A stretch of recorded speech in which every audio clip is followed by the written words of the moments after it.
When I look at diversity and gender inclusion, and I think about it in the context of INSEAD, I think about our mission, which is to really build the next generation of transcultural leaders.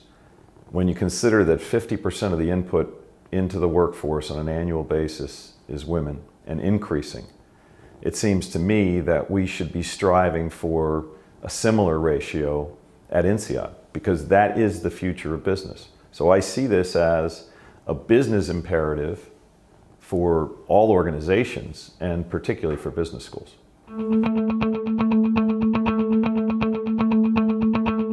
We have a gender diversity initiative at INSEAD, and we have a gender diversity council within the school. The initiative is led by Professor Herminia Barra, who's one of our top faculty members in organizational behavior. And in addition, we have a great alumna named Marina Niforos, who is the director of the initiative. They are really helping us to organize our activities. We have a lot of things that we are currently working on. We have a lot of places where we're benchmarking.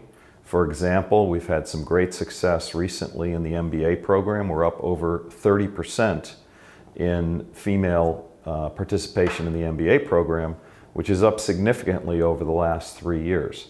So we are making progress, we are undertaking lots of initiatives, and I'm very, very pleased with the activity thus far.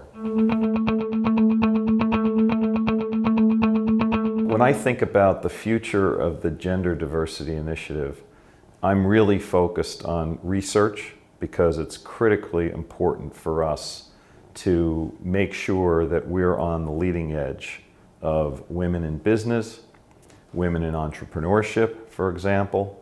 We're doing a lot of work in leadership, and actually Professor Ibarra is leading our leadership initiative as well, and I think it's a great fit. In addition to research, we're doing a lot of work on teaching. We have executive programs.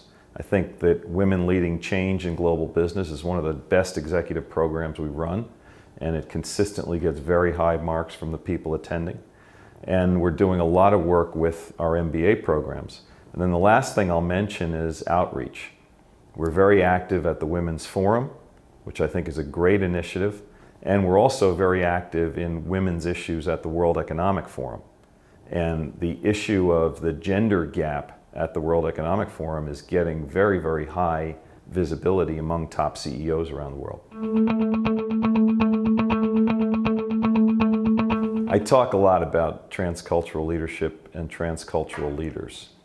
And for me, diversity in every definition of that word is critical to be a successful transcultural leader.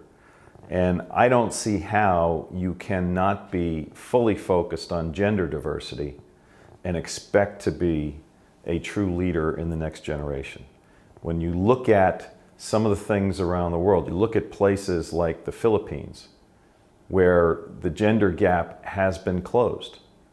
I don't see how an all-male team, which is what you see in a lot of organizations, can deal with an environment like that. And a lot of other places around the world are moving in the same direction.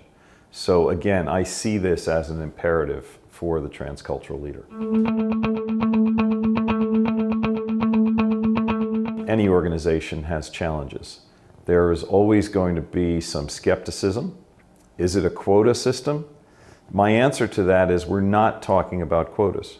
We're talking about actually working with very, very talented people on both sides to make this work and to create a more diverse culture, both within INSEAD and within the business environment.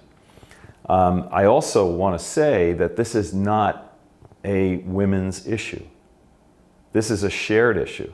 One of the things that was really good for me was I got to moderate at Davos the panel on the gender gap. And we had 35 male CEOs and 35 female CEOs, and that was by design.